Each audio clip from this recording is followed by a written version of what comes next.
Hello বন্ধুরা, আবারও চলে আসলাম আরও একটা নতুন রেসিপি নিয়ে। একদম দোকানের মতো পারফেক্ট দই কী করে বাড়িতে বানাবেন সেটাই দেখাবো। আর তার জন্য সবার প্রথমে এখানে নিয়ে নিলাম চিনি। আপনারা যে যেমন মিষ্টি পছন্দ করেন সেই হিসাবে চিনিটা দেবেন, তবে মিষ্টি দইয়ে চিনির পরিমাণটা বেশি থাকলেই খেতে ভালো লাগে।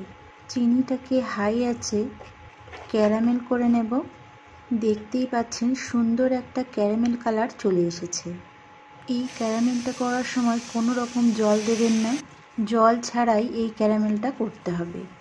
অল্প অল্প করে দুধটা ঢেলে দিলাম, তা না হলে ছিটিয়ে চোখে মুখে লাগতে পারে।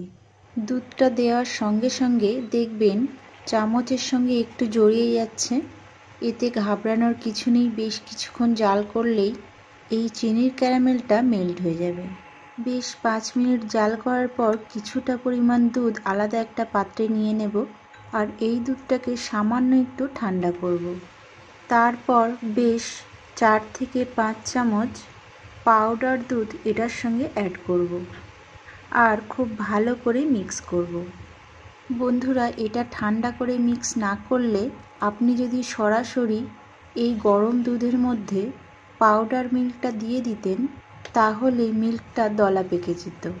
পাউডার মিল্কের মিশ্রণটা দেওয়ার পর বেশ কিছুক্ষণ জাল করব।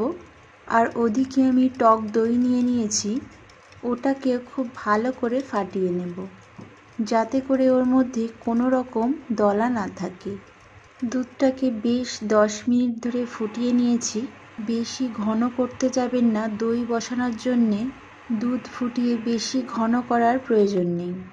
আমি আরও 2 থেকে 3 মিনিট জাল করার পর গ্যাসের ফ্লেম অফ করে দিয়েছি। এবার এটাকে ঠান্ডা করে নেব। ইন্ডাকশান অফ করে দিয়েছি। আর এদিকে দইটা বসানোর জন্যে মাইক্রো ওভেনকে 180 ডিগ্রিতে প্রিহিট করে রেখে দিয়েছি।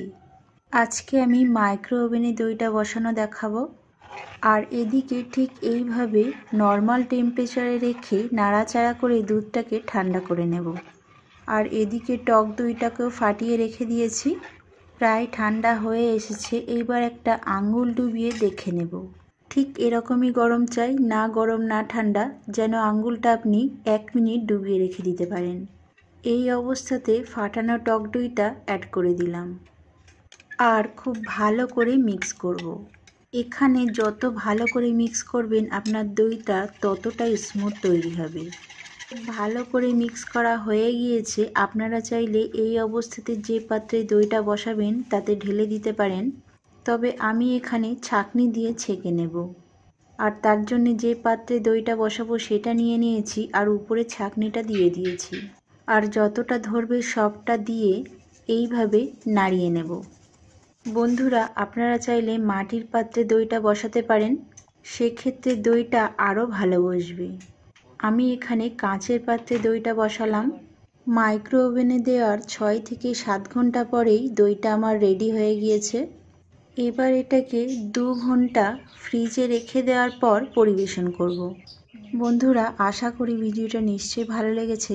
ভালো লাগলে লাইক, কমেন্ট ও শেয়ার করতে ভুলবেন না। আবারও দেখা হচ্ছে নেক্সট ভিডিওতে।